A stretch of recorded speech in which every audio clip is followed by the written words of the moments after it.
Hello everyone, it's Abhishek here. Welcome to the 12th lecture on relations. Today we will be discussing closure of a relation. So before we formally define what is meant by closure of a relation, let us have a general idea of what is meant by closure of a relation.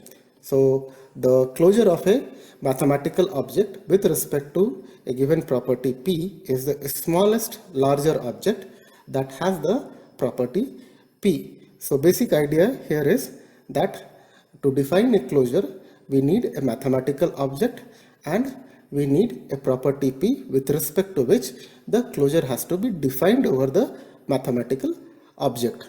So generally, when we talk about a smaller and the larger, we mean it to be a subset or the superset. So when we are talking about the closure of a mathematical object, basically we are looking at the intersection of all the larger object with the property P. So to have a better understanding of the idea of closure of a mathematical object, let us see one example where we are selecting the mathematical object to be the relations and the property P as a transitivity. So let us define a relation R over the set of all people on earth as X is R related to Y, as X is the father of Y. So it can be verified very easily that the relation R defined as X is the father of Y is not a transitive relation, because if X is the father of Y and Y is the father of Z, then X is the father of Z is not true. So we see that the relation R is not transitive. So basic question here is that can we find a relation R dash which satisfies the following conditions. First, it contains R as a subset. It is the smallest among all the relations containing R, and it is transitive as well. And if we are able to find such a set R dash, we will be calling R dash as a closure of R with respect to the property P. And in this case, we have the property P to be the transitive property. So let us see if we can define a relation R dash satisfying all these three conditions. So you can see here that if we define the relation R dash over the set of all people on earth as X is R dash related to Y, as X is an ancestor of Y, then the following three conditions are true. First one, the relation R is a subset of R dash. The relation R dash is the smallest among all the relations containing R, and relation R dash is transitive. For the question point 1 and 2, I leave it to the student to probe that why these two happens.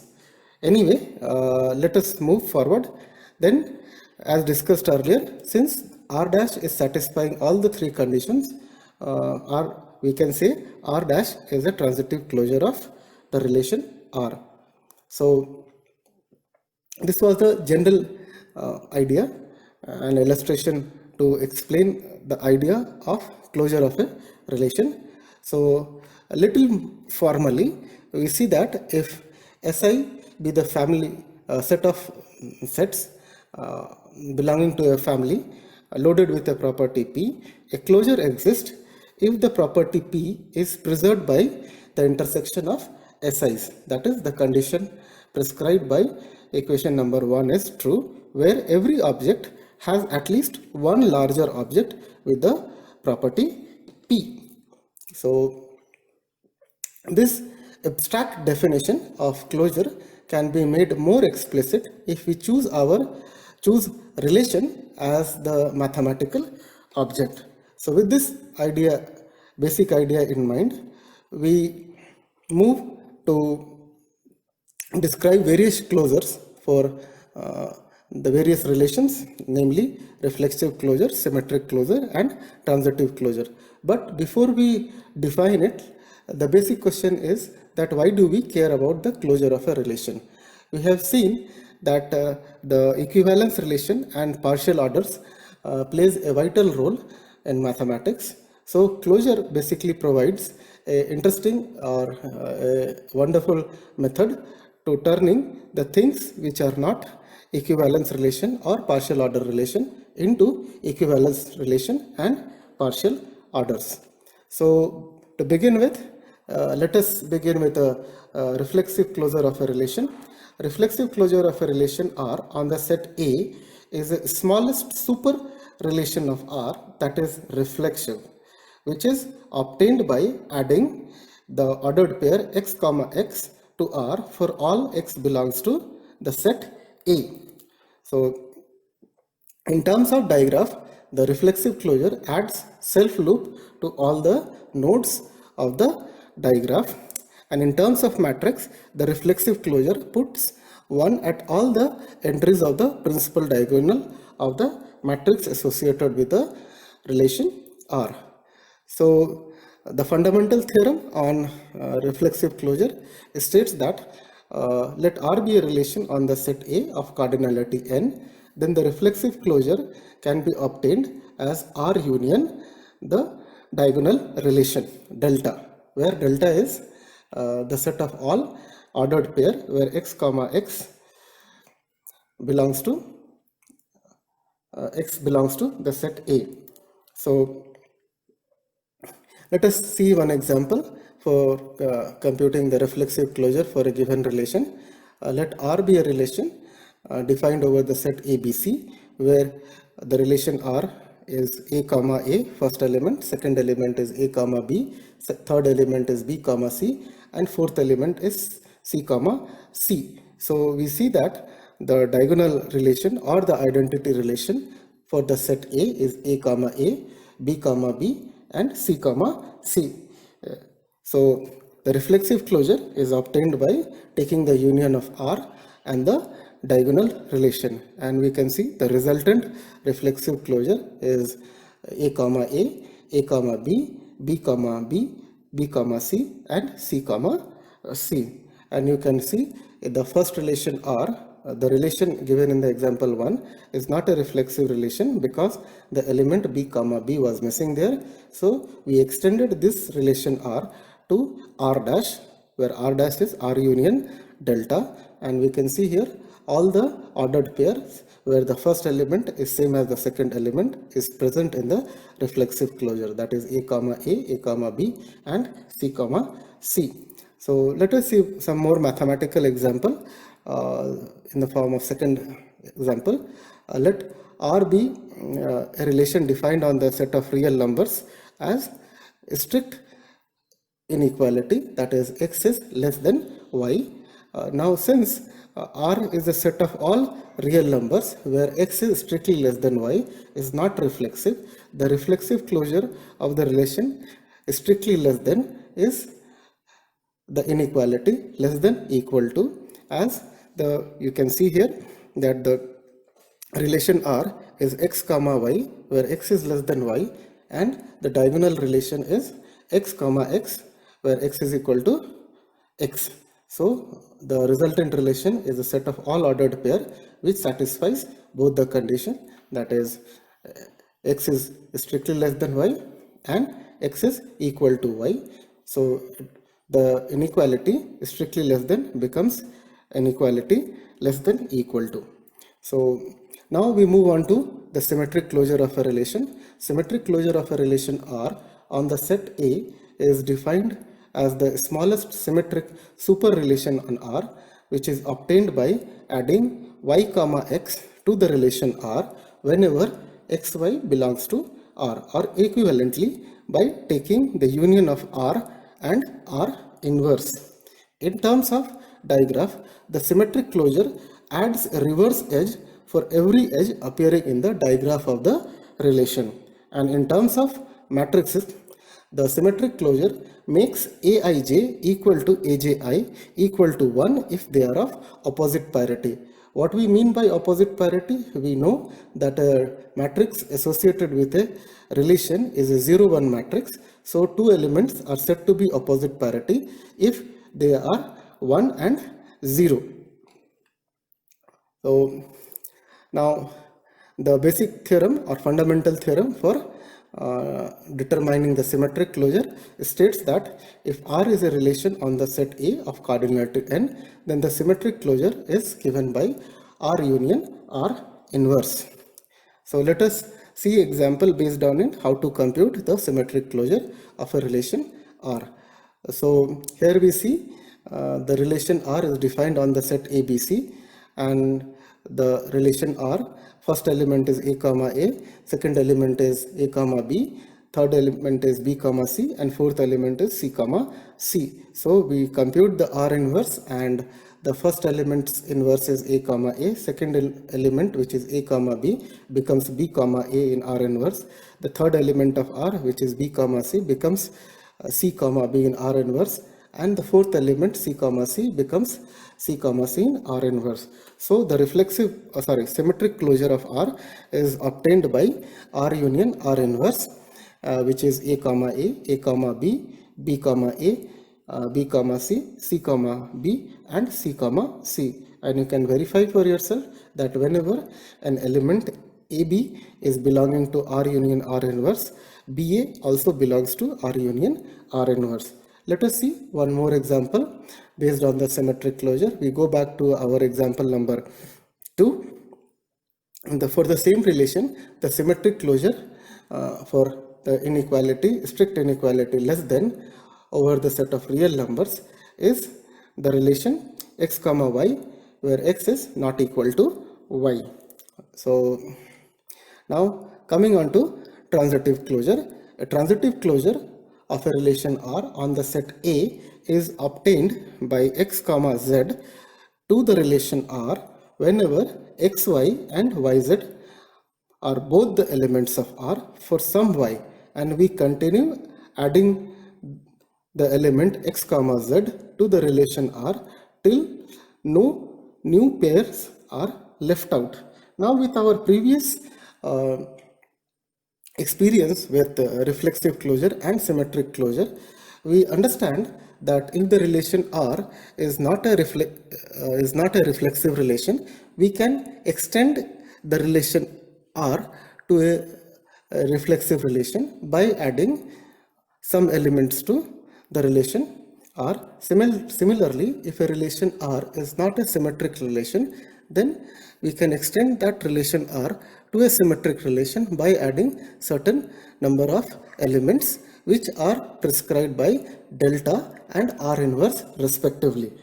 So we expect for the transitive closure that if a relation R is not a transitive relation, then in terms of digraph, the transitive closure will add an edge for each directed path through a digraph. This is what we should expect, but this is not the case, as we will see now. For example, let us consider a relation whose digraph is represented by the vertices and the edges as shown in the figure. The vertices 1, 2, 3, 4, and the relation is 1, 2, 2, 3, and 3, 4. Now it is very evident that this relation whose digraph is being represented is not a transitive relation. So to extend it to a transitive relation, we need to introduce a transitive arc between the vertices 1, 3, as 1, 2 belongs to the relation R, 2, 3 belongs to the relation R. So we need to add the edge 1, 3 to the relation digraph. Similarly, we see that the element 2, 3 and 3, 4 belongs to the relation R. So to make it transitive, we need to add the element 2, 4 to the relation. So there is an edge here. So we see here that this is what we should expect. But this digraph, as you can see, that it is still not a transitive digraph, because there is a relation between 1, 3, and this relation is arising out of previous addition, and there is a relation between 3, 4. So we expect an edge to be added between 1 and 4. So this completes the extension of a non-transitive relation to a transitive relation. So we see that finding the transitive closure of a relation is not as trivial as it appears to be. So the basic question remains that how do we compute the transitive closure of a relation? Before we answer this question, I will just introduce some terminology that will help us to understand how to compute the transitive closure of a relation. So basic ideas we are picking up from graph theory. Let D be a directed graph. A directed path of length n is a sequence of vertices and edges where we allow some of the vertices to be repeated and some of the edges to be repeated as well. In this discussion, we are calling it as a path, but some authors also call this structure as a walk. Directed cycle of length n, it's again a sequence of vertices and edges where we allow some vertices to be repeated and some edges to be repeated as well, with the exception that the first and the last vertex are one and the same. Now we demonstrate these ideas with a given diagram. For the given diagram, we will just show some paths between vertex 1 and 4. So I'll be showing you a path of length 2 between vertex 1 and 4. You can see here that there is an edge between 1 and 2 and there is an edge between 2 and 4. So there is a path between 1 and 4. There is another edge between 1 and 3 and there is an edge between 3 and 4. So there is a path of length 2 between 1 and 4. Now I'll show you a path of length 3 between 1 and 4. So you can see here that there is a edge between 1 and 2. There is an edge between 2 and 3 and there is an edge between 3 and 4. So there is a path between 1 and 4. So we also recall the ideas what we have discussed in a previous lecture, that is composition of a relation with itself. Let R be a relation on the set A. The composition of a relation R with itself is read as R composite R and it is in short denoted as R square. So if we set R equal to R raised to 1, then R composite Rn is denoted as Rn plus of 1. So we also we have seen that in terms of digraph, x is Rn related to y if and only if there is a path of length exactly n from x to y, possibly using the same edges once more than once. So therefore we see that if we take the union R square union so and so forth up to Rn, that will happen if and only if there is a path of from x to y in R, then there is a path with at most n steps. So with this idea, we can see that if R is a relation on the set A with cardinality n, then the transitive closure is given by the union, that is R union R square union dot dot dot union R raised to n. So the idea of the proof is very simple and we will be proving it by method of contradiction. So let us suppose there is a path from x to y in the directed graph pertaining to the relation R. So and m be the length of such path, shortest such path, such that m is greater than the order of the digraph.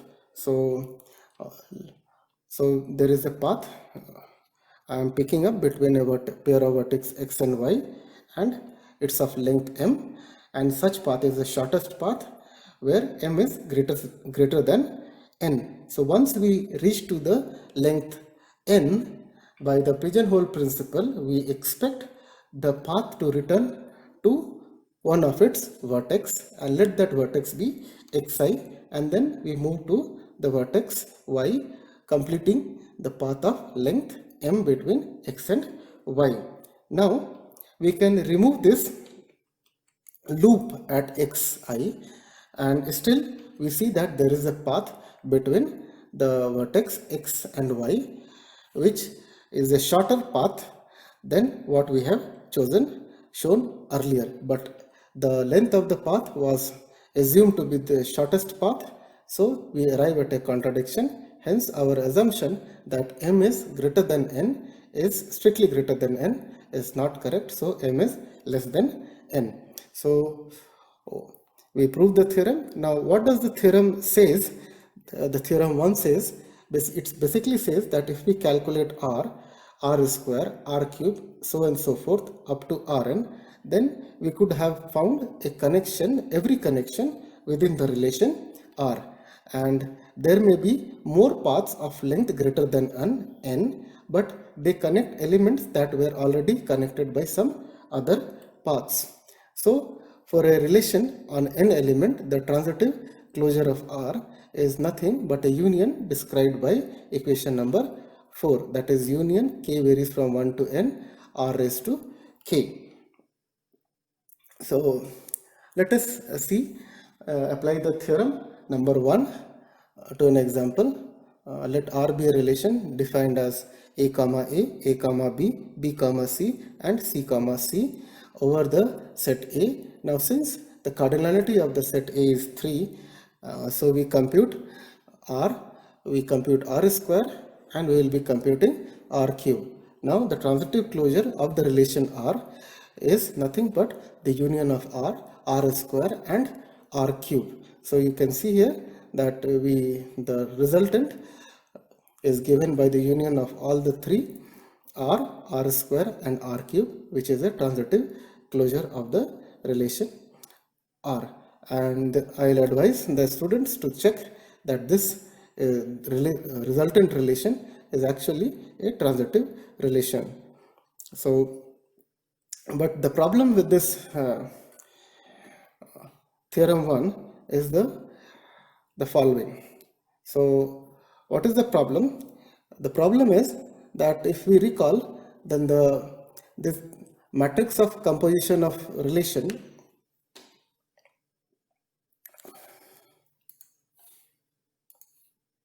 from the present example, we see that the algorithm prescribed for determining the transitive closure of a relation by theorem number 1 is very simple. It just requires to compute the compositions and their union.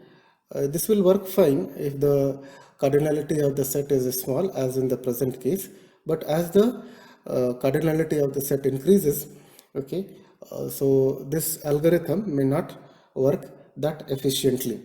To understand this, let us recall something from our previous lecture, that is composition of relation. So during our discussion with composition of relations, we have seen that in terms of matrices, finding out the composition Rn is basically computing the matrix multiplication, where the scalar multiplication is replaced with the AND operator, and scalar addition is replaced with OR operator. So when we talk about the running time algorithm for theorem number 1, where we are taking the relation R on a set A of cardinality n, so basically we require to compute the entries, one entry for the matrix R square, which will be taking order of n steps, since it requires computation of the scalar addition and scalar multiplication, which is converted into the and OR operator. So when we calculate this entries for the entire of the matrix, it will be taking order of n cube. Now this we will be doing for n times to evaluate the resultant relation using theorem number 1. So that will be equivalent to the running time algorithm of n raised to 4. So basic question is that, can we do better than order raised to n to find the transitive closure of a relation? So we close this discussion with the question, this present question, and we will see this in our next lecture, that whether we can improve this running time algorithm for computing the transitive closure of a relation. So with this, I close the discussion on closure of a relation. Thank you.